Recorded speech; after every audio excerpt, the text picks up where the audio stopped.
Hello, MCU fans. Today is going to be my breakdown and review of Daredevil Born Again, episodes 5 through 6. Fantastic episodes, lots to talk about. There will be spoilers, but as long as you're okay with that, then let's dive right in and see what we can find out.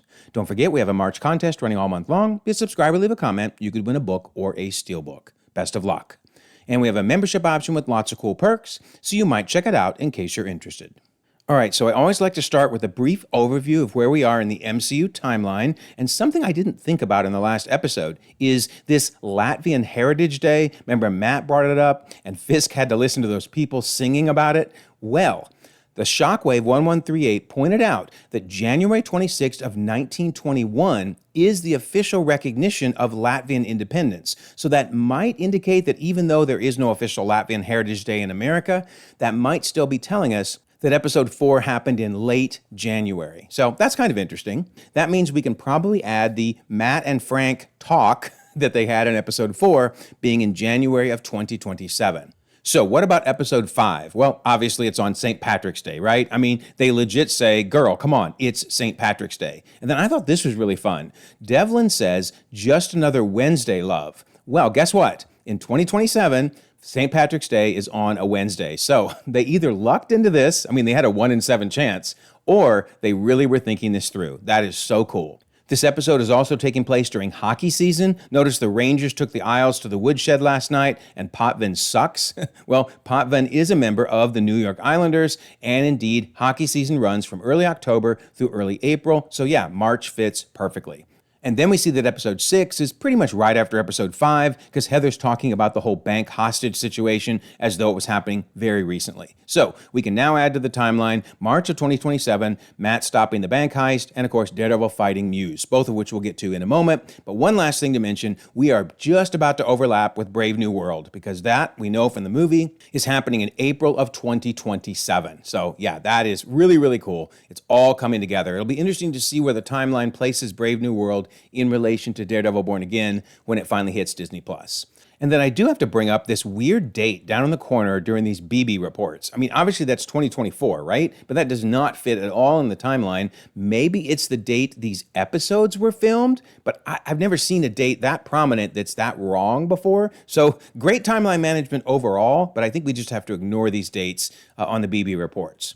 All right, so on to the breakdown. So in episode 5's Previously On, they have this line, which supposedly is from episode 4, with Kirsten saying, we need cash flow, Matt, pretty bad. You know what's interesting? That line is not in episode 4. Go back and watch it. It's really odd. But anyway, the follow-up line is in episode 4, where Matt says, well, I'm working on that too, already set meetings with a bunch of banks. So if episode 4 is in January and now we're all the way in March, I'm betting Matt went to several banks and has gotten a lot of no's. So when we see him sitting here fidgeting at the bank with his Daredevil horn, this is after many times of being declined at other banks. But now, hopefully, Mr. Aldridge is going to take care of him, right? Except it's not Mr. Aldridge, it's our old buddy Yusuf Khan, who is the assistant bank manager at New York Mutual. I love it. Very cool cameo. Remember, we last saw him in the Marvels with his fruit pie. So funny. And this is interesting. The Marvels actually came out November 10th of 2023, so almost a year and a half ago. But from a timeline standpoint, the Marvels was in fall of 2026, and we are in March of 2027. So we're really just about 5-6 months after this movie took place in the MCU timeline. Very cool. And remember, in that movie, Yusuf was saying that's why you want to invest in index funds rather than individual stocks. Of course, both Roth IRA and 401k are important for tax purposes. So yeah, it totally makes sense that he would be an investment banker based on those lines from the Marvels. And then I thought this was really cool. A trip to California, you say? Because Yusuf tells Matt that my daughter Kamala is in California visiting some friends there. Okay, so who might these friends be? Well, obviously Bruno, right? Because we learned that Bruno's in the early immersion program in Caltech out in California. But I can't help but wonder if this is yet another follow-up on the Marvel's post-credit scene. Remember, Kamala was saying, I've been reading up on you. You've just become part of a much larger universe. And of course, she's talking to Kate Bishop. But she mentions, did you know Ant-Man had a daughter? So yeah, she is totally in California right now, meeting with Cassie. And then I just love this when she says, I'm putting together a team and I want you on it. Please? She is so sweet. Anyway, we are definitely getting either the Young Avengers or the Champions. I'm now really thinking it's probably going to be called the Champions since, Kate Bishop isn't even young anymore. Let's face it. So anyway, this team is definitely coming together. Cannot wait to see it. All right, I do appreciate this confirmation because Yusuf says we're in Jersey City. Now, why do I say I wanted that confirmation? Well, remember in the Marvels, it was kind of hard to tell who was moving into Monica's house. But if you look at the boxes closely, you can see Goose Snacks, Carol Snacks. Yes, it was Carol moving into Monica's house in the Marvels, and that means, of course, the Khan family is still in New Jersey. And I do have to wonder if this is the show getting a little bit of cheeky revenge for the way Matt was treated in She-Hulk. Because when Yusuf says, and we have our very own superhero, Miss Marvel, Matt's like, oh, I'm not familiar with her. And he's like, really? Seriously? I have a bobblehead of her. But remember, in the She-Hulk show, She-Hulk was like, so are you like a superhero? And he's like, yeah, I'm Daredevil. And she's like, nah, I got nothing.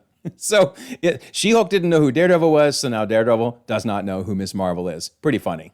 But anyway, somewhere Sam Wilson is smiling, right? Because Yusuf says your firm is over-leveraged and you do not meet New York Mutual's criteria for approval. And Sam's like, well, good, at least I'm not the only one getting dissed by these banks, man. This is just wrong. No one in the MCU can get a bank loan, apparently. And then I do have to wonder if this isn't a mild dig on some real-world events, because Matt says, have you ever needed a defense attorney? And Yusuf says, me? No, thankfully not. Well, maybe Yusuf hasn't, but if you Google the actor, he went through some issues back in 2022. I'm glad they seem to have been resolved, and maybe he didn't end up needing a lawyer, but I just thought this line was interesting. Anyway, Devlin is now ready for a bank heist. He says 20 minutes of courage, lads, and then we got $1.8 million off of Luca's back. So what is he talking about here? Well, remember, there's this big fight between Luca and Victor about $1.8 million in restitution for the hijacking that we saw earlier in this season. And I think this is so important because, remember, Buck said the other bosses will continue to create havoc until one of them is sentenced or they all die. So, yeah, obviously they created havoc with this bank heist. I think Kingpin is going to take down each of these families one at a time because they are all becoming major problems. All right, so the bank heist begins by them cutting the power, and AT&T takes a hit, right? Because this lady says, AT&T is the worst. Ouch. And then in comes the criminals with their color-coded masks. Certainly could be an Easter egg for the Infinity Stones, but I actually think it's an Easter egg for Reservoir Dogs. Fantastic movie. If you've never seen it, they go by aliases, Mr. Blue, Mr. Pink, etc., just like our masked villains here. And now we see that Matt, who of course left the bank empty-handed, is able to hear the distorted shouting thanks to his extra-sensitive hearing. He has 911 called, and he returns to the bank. Meanwhile, I think this was a big hint that she was in on it from the start because Devlin's like, that's it, over here, please, thank you. He's so nice to her, and then he shouts profanities at these people. Move. So, yeah, you were kind of tipping your hand there, Devlin.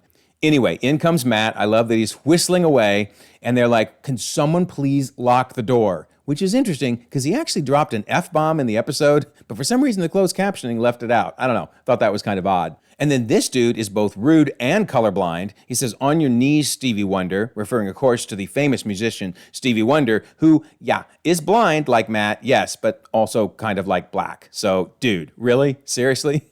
Anyway, this is where I think Matt might have known that she was in on it, because notice how the screen again narrows in to show us he's using his hearing to pick up on things, and she has a very, very calm heartbeat. And additionally, when she says, I don't think the manager's here, please don't shoot us, I'm sure that Matt is realizing she's part of it at this point. Anyway, in come the police, because remember, Matt had the police called, and we get to see Detective Kim again. In fact, we meet Rodriguez over on the right, and Detective Angie Kim, of course, on the left. We met her back in episode 1 during Cherry's retirement party. So then I find this fascinating. Devlin says, nothing changes. They do them, we do us. So that might be just the fact that the police have certain protocols and we know how to operate around them, or it could be that some of those police are crooked. We'll talk more about that in a second. Then he says, we do what the boss told us to do. So who do we think this boss is? I mean, it could be Luca, right? Because they're trying to get the $1.8 million for Luca. It could be Vanessa, because Vanessa seems to be running all the crime lords. Or is it someone else? I'm just curious your thoughts on this. I don't know that I know the answer. But anyway, he says, we go to plan B, let them think they're in control, just like the boss says. Again, who is this boss? And then I thought this was a nice tie back to the Netflix shows when Matt says, I was raised in an orphanage, which of course he was, after his father died. And then this has to win for the most unique usage of the Lord's name in vain when Devlin says, Jesus wept. Of course, he's referring to the shortest verse in the Bible, which is Jesus wept, but he's not using it in a positive way. I thought that was really clever. Anyway, I have to wonder about this hostage release. Something about this made me suspicious. So here we see Mr. Yellow letting 2 hostages out, and then notice these looks that Rodriguez and Kim are giving each other. I don't know. One of the two of them, maybe both, but certainly one of the two of them, I think, are dirty cops. And again, we'll talk more about that in a moment. So here's another indication that she was in on this from the start. She says, I bet it's diamonds. What else would they be after? So she knew they were looking for a big diamond. And then Matt needs a bathroom break, right? So they shove the gun in his face to threaten him, but he's led off to the bathroom. And then after an epic battle, I just love this shot right here. He's holding the gun that almost fell down the stairwell. At the same time, he's strangling Red between his legs. What a cool fight scene. That was epic. So now we see him doing a very creative usage of his powers to open this safe. I thought that was really, really cool. I mean, obviously, he has a second career waiting for him as a bank robber if necessary. And then we get a perfectly executed callback. Exactly what kind of lawyer are you? A really good one, says Matt. Obviously a callback to No Way Home. I remember sitting in the theater and people went nuts during that scene. I love it. And then we get another indication that this is an inside job, because Yusef says we need two keys. One, the banker's key, which he has, and the second is the owner's key. Well, it just so happens Mr. Blue has that key on him. Must be our lucky day, says Matt. And Yusef realizes it's been erased, but he can vaguely read a 4. All right, so what is going on here? Why did Blue have the key? Why has it been erased? How did they even know there was a diamond in that particular security box?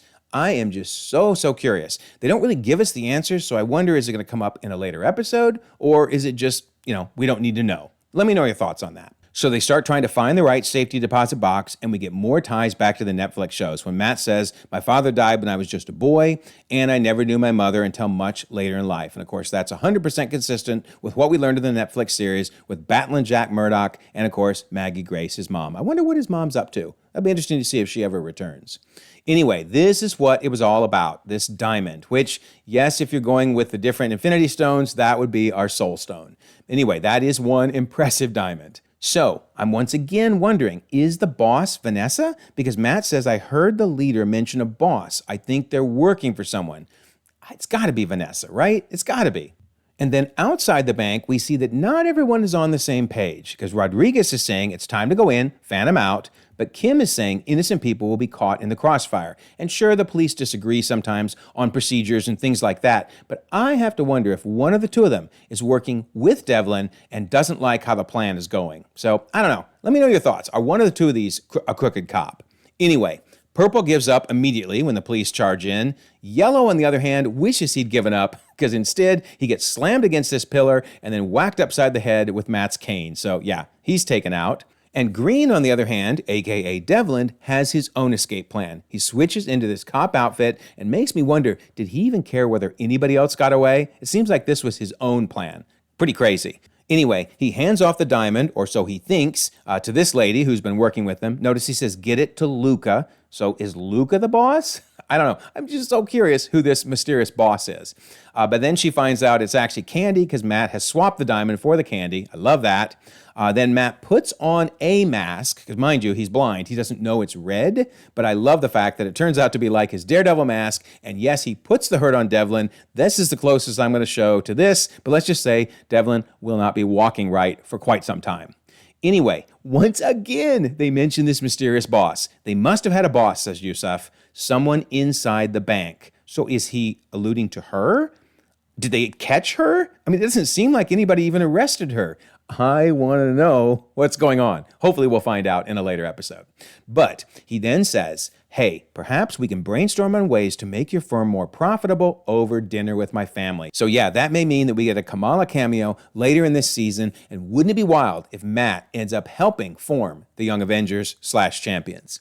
But I love this. He leaves the diamond behind because he grabs a piece of candy, drops the diamond in there, and of course, Yusef ultimately discovers it. So I thought this was a really fun episode. Let me know your thoughts on that. On to episode number 6, and we see that the Swordsman has returned. The BB report, somebody's saying kind of looks like a swordsman. Swordsman, if you're watching this, keep doing the good work. So obviously that's got to be our old buddy Jack, and of course, we'll see him again a little later in the episode. And then we see that the Muse's murals are not easy to remove. And I can tell you, I have helped volunteer to remove graffiti, and it's hard to do on a normal basis. But of course, these have a little something extra in them. Anyway, we see another of Muse's murals. Notice it's Kingpin, presumably there, kissing this bull in the behind, meaning basically he's kissing the butt of the financial donors that he needs to get work done in the city. And in fact, it says kiss a dollar sign. So yeah, pretty crazy mural. Then we see that Matt is struggling with what to do. Should he go back to being Daredevil, or would that dishonor Foggy's legacy?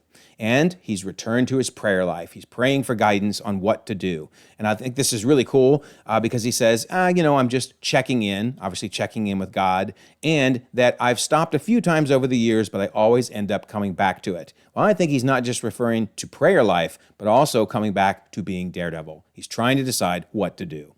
Then we learn that Heather is working on a new book, this time about vigilantes, why we revere the mask. And it's just hilarious when she says, I don't know, could I interview Frank Castle? And yeah, Matt does what everybody would do in that situation. He laughs. The Punisher? You want to interview the Punisher? Yeah, that's not going to go well. But then she says, okay, then fine. How about Daredevil? So I think that's a hint that she's going to figure out he's Daredevil by the end of the season. What do you think on that? And then we see that Luca and Fisk are at an impasse. You need to give Victor the 1.8, he's telling Luca. And Luca's like, you can shove that 1.8 up your $dollar sign. Of course, he didn't get the diamond, so he doesn't have the 1.8. Kingpin then says, fine, make it 2.8, because he now wants interest. Luca says, you're out of the game, old man. Stay out of it. Oh man, Kingpin wants to kill him right now, I suspect. He probably would have if they weren't standing in the mayor's office. Instead, he says, you've got to the end of the week. Your time is up. And man, Lucas says, see ya, Fisk. Give your wife my regards.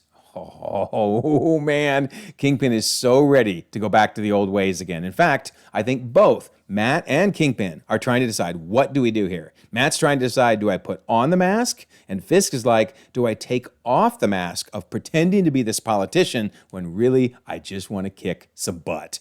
All right, so now, never ever discount the value of the city's sanitation workers, because they're the ones that figured out the mural is made out of human blood. Yikes. And then Gallo confirms that indeed Muse mixes blood into the paint. And I love this new mural we get, upward mobility, with of course the word mob being stressed, because ultimately the Kingpin is a mobster using his position as a mayor to move himself up in the world. And the Statue of Liberty with the machine gun is a really nice touch. But anyway, he mixes blood into the paint and then applies the epoxy on top. That's why the murals are so hard to remove. And then look who shows up at the meeting, Detective Kim. I am so curious if she's going to turn out to be a good cop or a bad cop. But anyway, 12 confirmed with 18 known IDs, and at 5 DNA profiles per mural, we estimate at least 60 victims.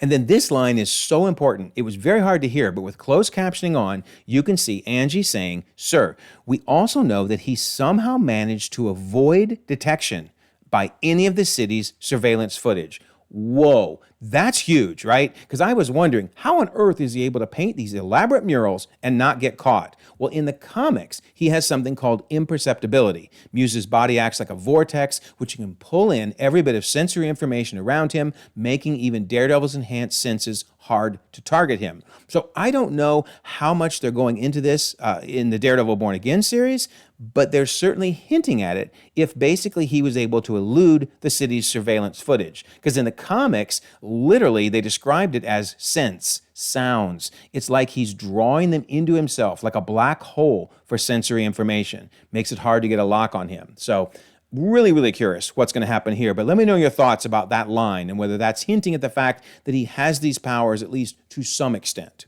All right, so then Kingpin calls it out. When the sanitation department figures out that there's a serial killer before NYPD does, maybe it's time to switch up the protocols. So he decides he wants to form a task force. And he shows several of the members he wants, including our good buddy Powell over there on the left. That guy just cannot go away, right? But in the middle is a very interesting character from the comics, Cole North. So that dude hates vigilantes in the comics, gone after Daredevil, even Spider-Man.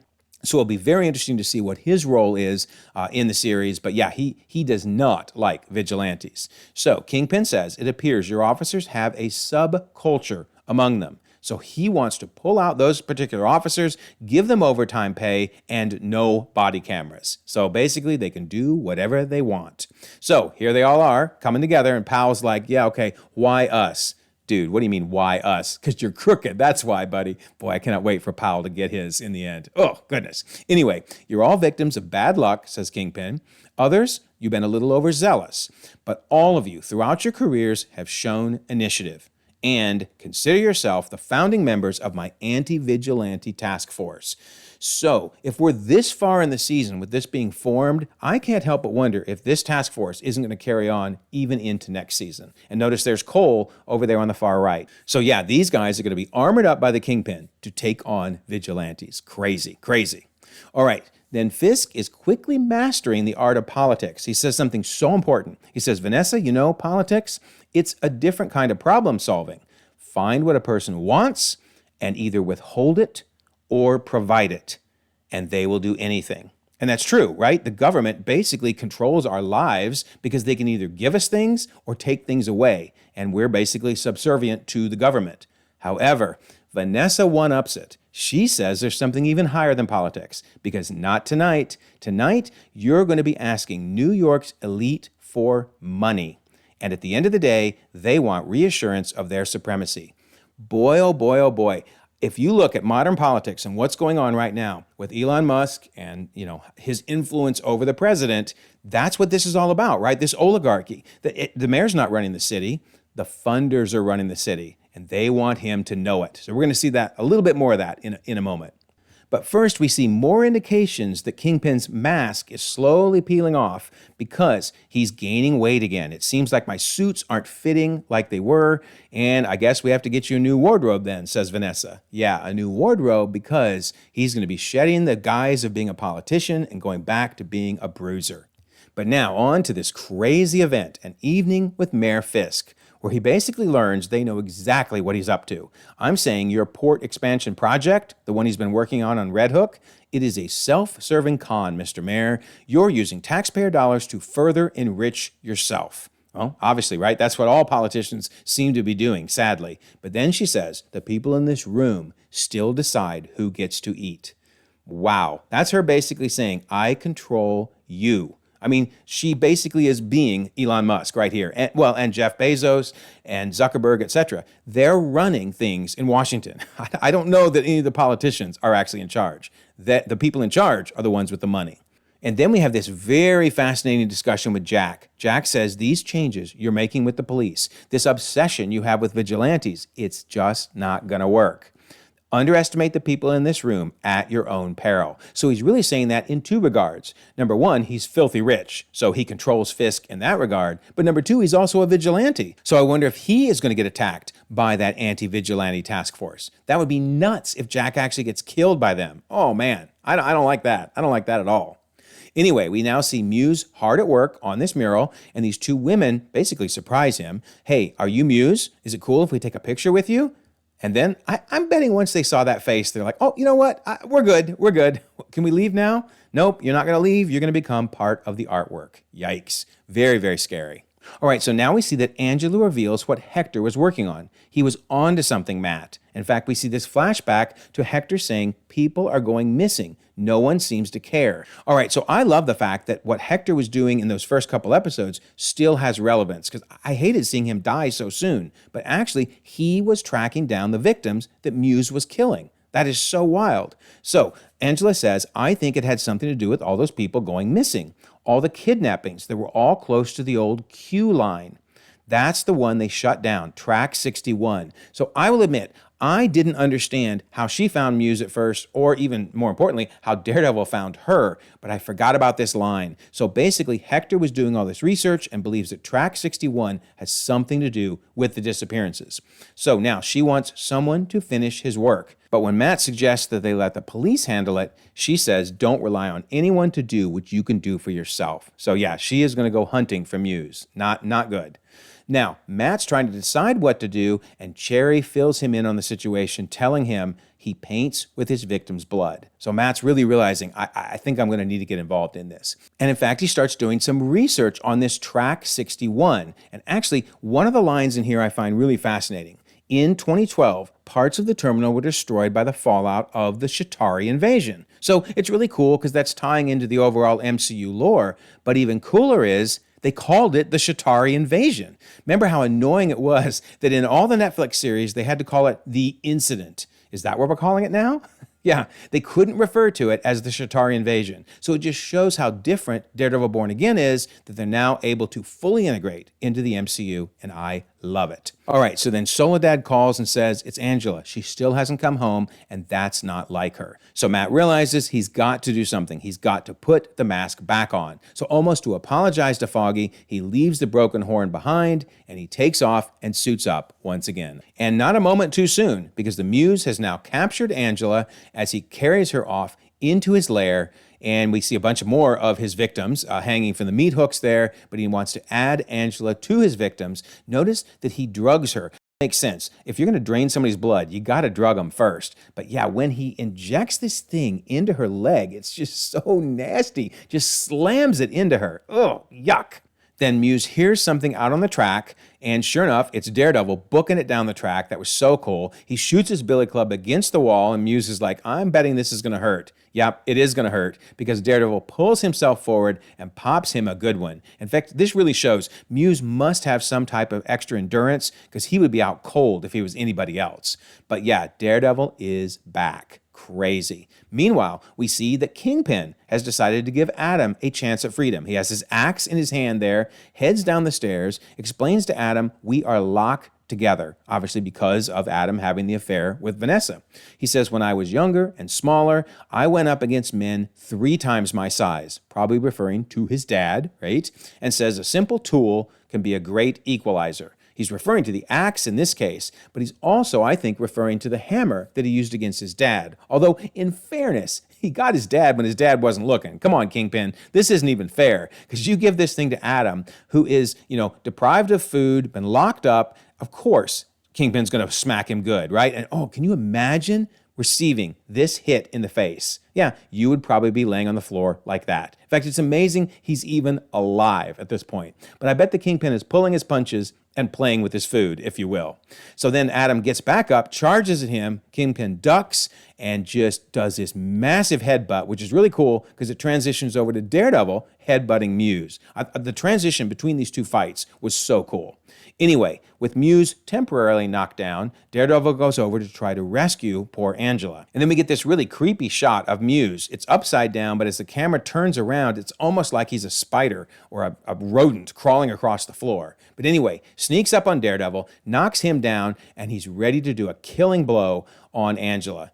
But first, we transition back to Fisk, who slams Adam into a wall. I mean, literally makes the bricks fall off the wall. Yikes. And then screams, mine, at the top of his lungs. Which is interesting, because he's really treating Vanessa more like she's a possession, than an equal. So we'll see if that causes him any issues as he and Vanessa try to get back together again. But then he drags poor Adam back into the cell. Amazingly, Adam is still alive, although he's just twitching, so he might not make it through this night. Anyway, Kingpin is realizing, yep, I have returned to my old ways. Meanwhile, we got Daredevil, who has hogtied Muse. I thought that was a really good move. But he realizes, I'm going to have to let him down if I'm going to save Angela. So sure enough, he lets Muse down and does a prayer. Really, really cool to see him returning back to his faith again. And as he's praying, we see Muse, who looks like he's knocked out. Not for long, though. And Angela, as he says amen, notice Angela comes back to life. He was doing CPR on her and brought her back. But then we pan over, and sure enough, the Muse is gone. So he saved Angela, but at what cost? And I think this is interesting. Daredevil says, it's okay, I'm here. So I wonder, does Angela recognize his voice? Will she figure out that he's Daredevil, or is she too out of it right now to make that connection? Let me know your thoughts on that, but that would be an interesting development. But yeah, Daredevil says, I'm here, which really is him saying, I'm back, right? Daredevil is back. And sure enough, we see that both Fisk and Matt have returned to their old lives. Fisk has taken off his mask of being a politician and returned to being the Kingpin. And of course, Matt has put on his mask and returned to being Daredevil. I love how they were interweaving their two stories. Can't wait to see how this all comes to a head at the end of the season. And speaking of, it's no April Fool's joke next week. We get episode 7. Cannot wait. I am loving this season so far, and I thought these 2 episodes in particular were fantastic. Let me know your thoughts, because you know I love to read and respond to them all. Also, don't forget that March contest. Be a subscriber, leave a comment, win a book or a steelbook, and there's the membership option in case you're interested in that. And I always love to mention the Discord. Here we are in the Daredevil Born Again spoiler section, pointing out all the cool Easter eggs and all the big things that went down. So we have over 2,000 members across the globe, conversations 24/7, and I'll leave a pinned comment so you can join as well. Also, if you don't mind, like this video, subscribe if you haven't already. You can check out more content, and we'll all continue to enjoy the ever-growing, the ever-changing Marvel Cinematic Universe.